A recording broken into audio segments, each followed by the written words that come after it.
Hello बच्चों, नवांकुर डिजिलेशन में आपका स्वागत है। आज आप कक्षा 11 वाणिज्य संकाय में अकाउंटेंसी सब्जेक्ट की इकाई 4 जिसका शीर्षक तलपट अर्थात ट्रायल बैलेंस है, इस पर मैं आपको बताऊंगा। बच्चों, आप को शुरू में मैंने आपको बताया था कि दोहरा लेखा प्रणाली में लेखांकन के 3 चरण होते हैं।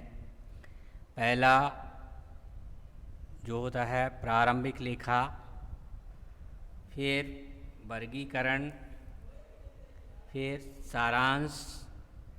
तो प्रारंभिक लेखे के अंतर्गत जनरल सहायक बहिएं का काम किया जाता है। इसके बाद फिर खाता बही का काम आता है, इसको सारांश के नाम से जानते हैं। अब यहाँ ये प्रश्न होता है कि प्रारंभिक लेखे से आपके वर्गीकरण तक का जो हमने काम किया है उसका क्यों ना गणितीय परीक्षण कर लिया जाए, गणितीय शुद्धता की जांच कर ली जाए। तो इसके लिए हम जब सारे खाते तैयार हमारे हो जाते हैं, सभी खातों का शेष निकाल लेते हैं और वर्ष का आखिरी दिन होता है, तो उस दिन फिर हम क्या करते हैं, सभी खातों के शेष निकाल करके सभी खातों की एक सूची तैयार करते हैं। सूची में हम क्या करते हैं, जिन खातों के डेबिट शेष आ रहे होते हैं उनको एक तरफ लिखते हैं, जिन खातों के क्रेडिट शेष आ रहे हैं उनको एक तरफ लिखते हैं। ये जो खातों की हमने सूची तैयार की है, जिनका डेबिट शेष है उनको एक तरफ और क्रेडिट शेष लिखा है उनको एक तरफ लिखा है, तो वो जो शेष दोनों के शेष चूँकि बराबर आएंगे, क्योंकि दोहरा लेखा में जितनी राशि हम डेबिट में लिख रहे हैं उतनी राशि हम क्रेडिट में लिख रहे हैं, तो स्वाभाविक रूप से डेबिट खातों के शेष और क्रेडिट खातों के शेष भी बराबर आएंगे। तो जो हमने खातों की सूची बनाई है ये गणितीय परीक्षण की, गणितीय शुद्धता की जांच करने के लिए तैयार की गई है कि अभी तक हमने जो किया है इसमें गणितीय दृष्टि से कोई त्रुटि तो नहीं हो गई, सिर्फ गणितीय शुद्धता की जांच होगी यहाँ पर।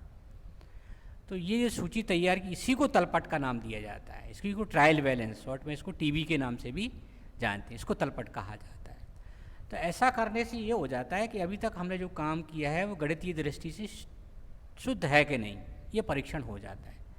और दूसरा इसका उपयोग होता है कि तलपट जो बनता है, ट्रायल बैलेंस बनता है, अगला काम हमें जो सारांश का करना होता है उसके लिए जो हमें रॉ मटेरियल चाहिए, जो विषय वस्तु चाहिए, जो तत्व आंकड़े चाहिए, वो तलपट से ही उपलब्ध होते हैं।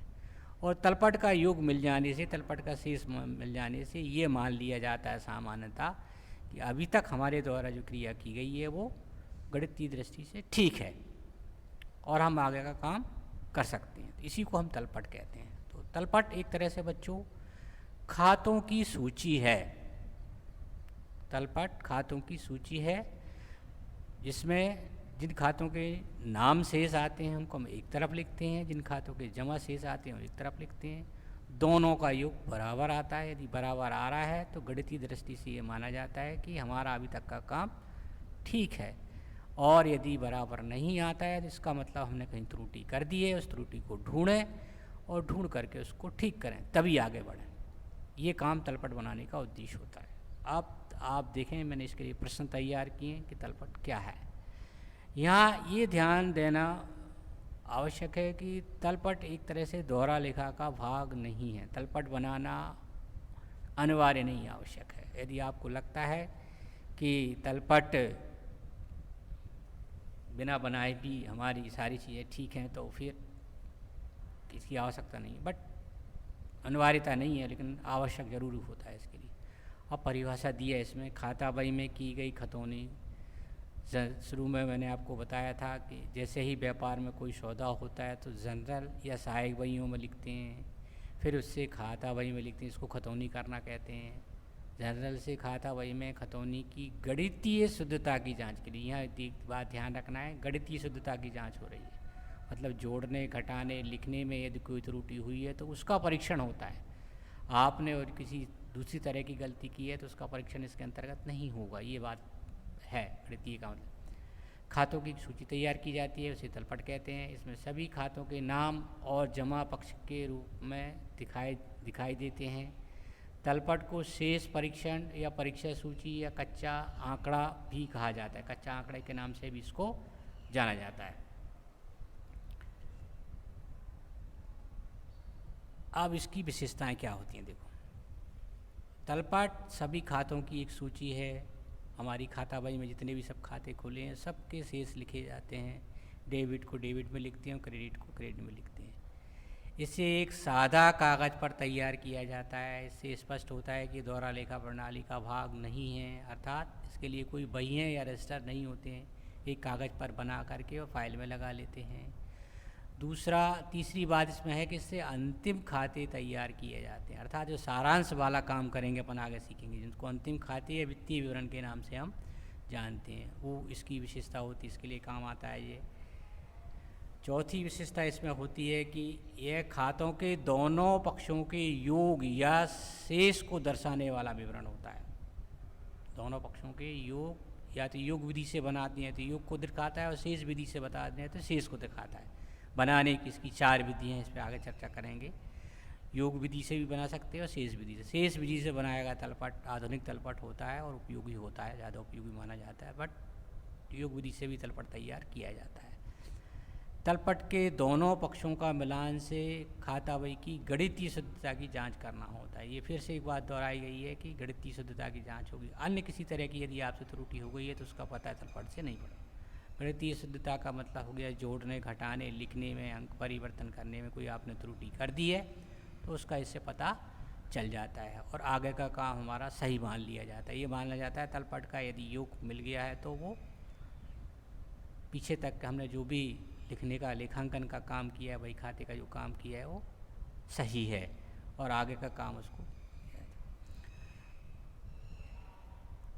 अगला क्वेश्चन है आपका, तलपट बनाने के उद्देश्य या आवश्यकता या महत्व या उपयोगिता को बताना है। तलपट किन उद्देश्यों को लेकर बनाया जाता है, इसकी क्या आवश्यकता है, इसका क्या महत्व है, इसकी क्या उपयोगिता है, ये देखिए। नंबर 1, अभी जैसा भी बताया मैंने कि गणितीय शुद्धता का मूल उद्देश्य तलपट बनाने का गणितीय शुद्धता की। गणितीय शुद्धता जोड़ना, घटाना, शेष निकालना, बहुत सारी क्रियाएँ हमें करना होती हैं।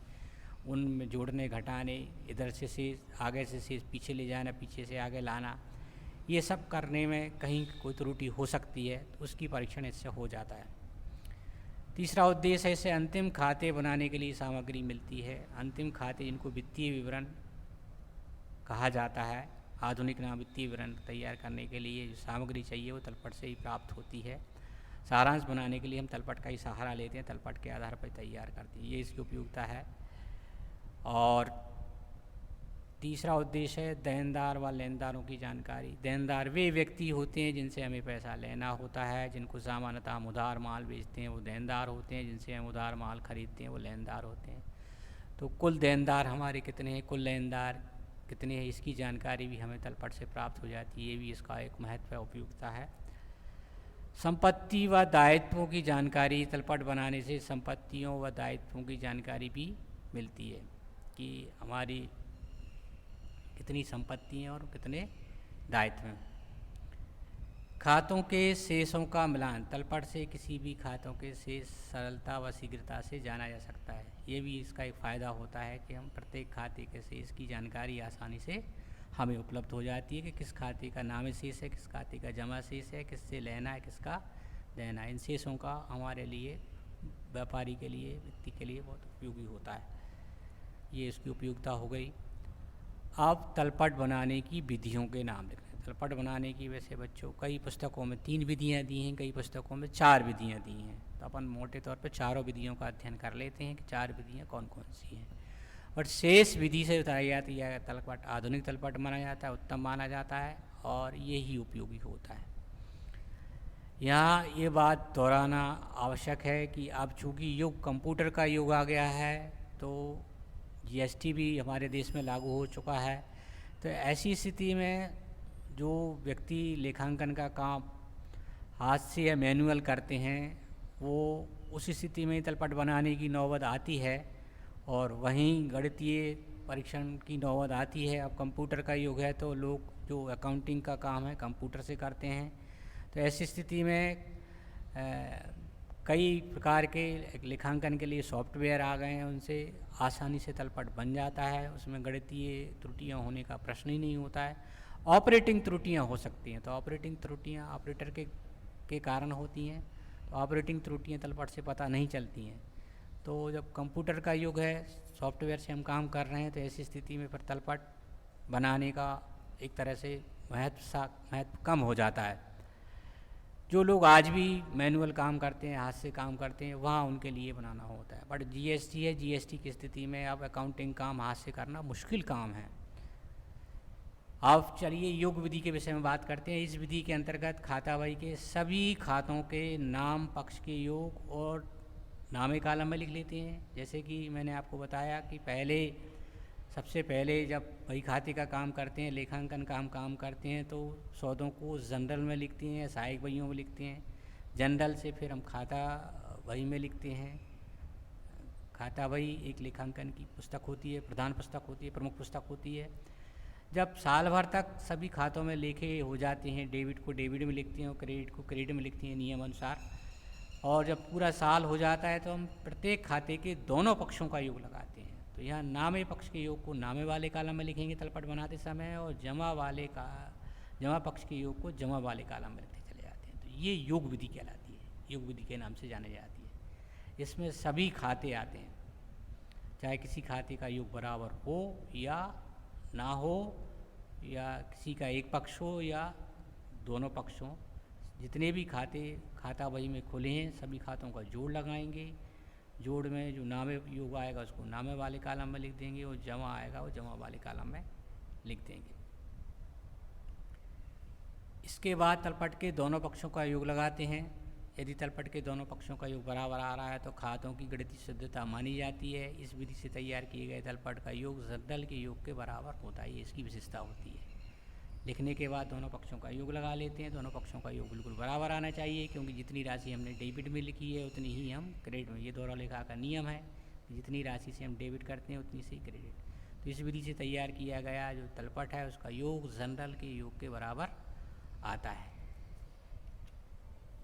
अगली विधि है आपकी बंद खातों को छोड़ कर के योग द्वारा। कुछ बच्चों कुछ खाते ऐसे होते हैं जिनके दोनों पक्षों का योग बराबर आ जाता है, ऐसे खातों को अपने आप बंद खाता माना जाता है। यदि उसके डेबिट पक्ष का योग भी 10,000 है और क्रेडिट का भी 10,000 है, तो ऐसे खातों को तलपट में लिखने का कोई औचित्य नहीं होता है, क्योंकि ये अंतिम खातों में कहीं स्थान प्राप्त नहीं करते, इनको अंतिम खातों में कहीं नहीं लिखा जाता। यदि ऐसे खाते दोनों पक्ष बराबर हो गए हैं तो उनको छोड़ दिया जाए। ऊपर वाली जो विधि थी उस विधि में अपन ने सभी खातों को शामिल किया था। नामे वाले पक्ष को नामे में लिखा था, जमा वाले को जमा में लिखा था, चाहे किसी का योग बराबर हो या ना हो। बट दूसरी विधि में अपन केवल वही खातों के नाम लिखेंगे जिनके दोनों पक्षों का योग बराबर नहीं है। तो ये पहली विधि जैसी है, वह सिर्फ यहाँ पर अपन ने वो खाते छोड़ दिए जिनके दोनों पक्षों का योग बराबर आ रहा है। इस विधि से तैयार किए तलपट का योग प्रथम विधि से तैयार किए तलपट से योग से कम आता है, क्योंकि वो खाते उतने हट जाते हैं। अगली विधि है शेष विधि। तलपट बनाने की विधि में केवल उन्हीं खातों के नाम को तलपट में शामिल किया जाता है जिनके नाम या जमा शेष होते हैं। नाम और जमा शेष बच्चों कैसे निकाले जाते हैं? जब खतौनी का काम पूरा हो जाता है तो दोनों पक्षों का योग लगाते हैं, जो मैंने आपको पहले भी बताया था, पहले की वीडियो में आपने देखा होगा, सुना होगा। दोनों खातों का जोड़ लगाते हैं। जिस पक्ष का योग ज़्यादा आता है, ज़्यादा वाले में से कम वाले को घटा देते हैं। जैसे मान लीजिए डेबिट साइड का जोड़ 1 लाख रुपये आ रहा है और क्रेडिट साइड का जोड़ 80,000 आ रहा है, तो हम 1 लाख में से 80 घटाएंगे तो 20,000 रुपये इसका शेष कहलाएगा, और ये नामे शेष कहलाएगा। शेष हमेशा जिस पक्ष का योग ज़्यादा होता है उसका कहलाता है। ऐसे ही जब साल पूरा हो जाता है, सभी खातों में खतौनी हो जाती है, तो सभी खातों के शेष निकाले जाते हैं। अब कंप्यूटर के युग में शेष निकालने की आवश्यकता नहीं होती, सॉफ्टवेयर ये काम अपने आप करता है, तलपट भी अपने आप बन जाता है। बस यदि सॉफ्टवेयर में कोई गलती होती है तो ऑपरेटिंग की गलती होती है, कंप्यूटर कोई गलती नहीं करता है। जोड़ने घटाने की क्रिया में कंप्यूटर कोई गलती, कंप्यूटर को यदि आप 10 की जगह 100 लिखोगे तो 100 ही लिखेगा, वो ये नहीं जानता, तो ये आपकी ऑपरेटिंग मिस्टेक कहलाएगी। तो वहाँ तलपट अपने आप शेष विधि से तैयार मिल जाता है। अर्थात इस विधि में जिन खातों के नाम शेष हैं उनको नामे वाले कॉलम में लिखेंगे और जमा शेष को जमा वाले कॉलम में लिखते हैं। तलपट बनाने की यह विधि सर्वश्रेष्ठ तथा बहुप्रचलित विधि है। इसे तलपट बनाने की आधुनिक विधि भी कहा जाता है। यह तलपट शुद्ध तलपट कहलाता है और इसी से आधार पर अंतिम खाते तैयार किए जाते हैं। तो शेष विधि से ही तलपट अपन सीखेंगे, कैसे बनाया जाता है वो दिखाया जाएगा। तलपट बनाना कठिन नहीं होता है। यदि आपने जनरल और खाता बही की क्रिया को ठीक ढंग से समझ लिया है, ठीक ढंग से आपने सीख लिया है, तो तलपट तो अपने आप ही तैयार हो जाता है। क्योंकि जिन खातों के डेबिट शेष है उनको डेबिट में ही लिखना है आपको, और जिनके क्रेडिट है उनको क्रेडिट में ही लिखना है। लिखने के बाद जोड़ी लगाना है। कोई अलग से विशेष तकनीक की इसमें उपयोगिता नहीं होती है। तो ये सबसे प्रचलित विधि है, शेष विधि कहलाती है। फिर कुछ लोग एक और विधि को मानते हैं, इसमें जो पहली वाली विधि और दूसरी वाली विधि, योग विधि और शेष विधि, यह विधि पहली और तीसरी विधि का संयुक्त रूप है।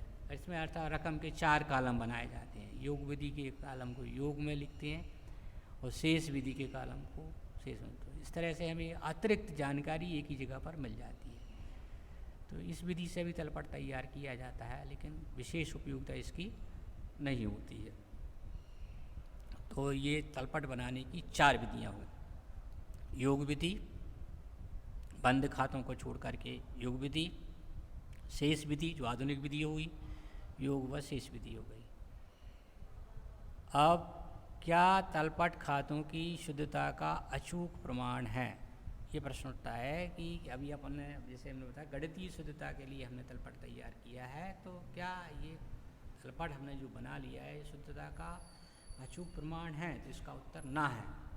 तलपट खातों की शुद्धता का अचूक प्रमाण नहीं होता है, लेकिन फिर भी ये मान लिया जाता है कि हमने जो काम किया है वो ठीक है। क्योंकि बहुत सारी ऐसी त्रुटियां, गलतियां रह जाती हैं जिनके होने के बावजूद भी तलपट के दोनों पक्षों का योग बराबर आता है, जिनका अपन अध्ययन करेंगे, मैं आगे आपको बताऊंगा। तो तलपट तैयार करने का मुख्य उद्देश्य खातों की गणितीय शुद्धता की जांच करना है।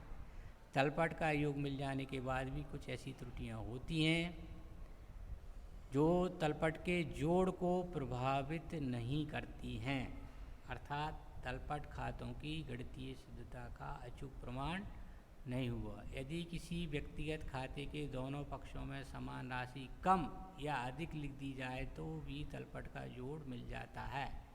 कोई भी ऐसा व्यक्तिगत खाता है, इसके दोनों पक्षों में से यदि मैं 100 रुपये कम कर दूं तो भी तलपट का जोड़ बराबर आएगा, जबकि गलती हो गई। कुछ सैद्धांतिक त्रुटियां भी तलपट के योग को प्रभावित नहीं करती हैं। बही खाते के सिद्धांतों का ज्ञान ना होने के कारण होने वाली त्रुटियां भी तलपट के योग को प्रभावित नहीं करती हैं।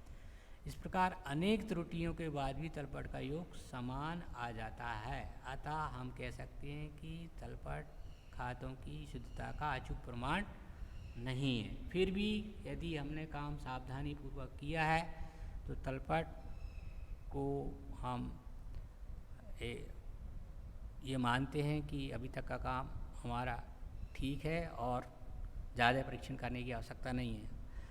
इन सारे तथ्यों को देखकर हम कह सकते हैं कि तलपट का योग समान आना पूर्ण शुद्धता का प्रतीक नहीं है, लेकिन फिर भी सावधानी पूर्वक तैयार किए गए लेखों से तैयार किया गया तलपट व्यापारी के लिए आवश्यक होता है, उपयोगी होता है, उससे काम आता है।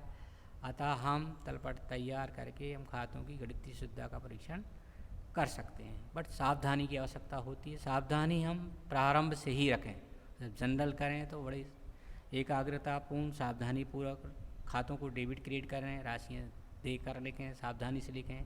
जब जनरल का काम ठीक होगा तो फिर खातों का काम करते समय भी पूरी सावधानी रखें। जिस खाते को डेबिट करना है उसी को करें, राशि ठीक ढंग से देकर लिखें, वो काम करें, तो फिर गलतियां होने की, अशुद्धियां होने की संभावना कम से कम हो जाती है और तलपट का योग भी बराबर आता है और शुद्ध मान लिया जाता है। तो बच्चों, ये था आपका तलपट, जिसके विषय में आपने देखा। आगे की जानकारी के लिए आप देखते रहिए। धन्यवाद।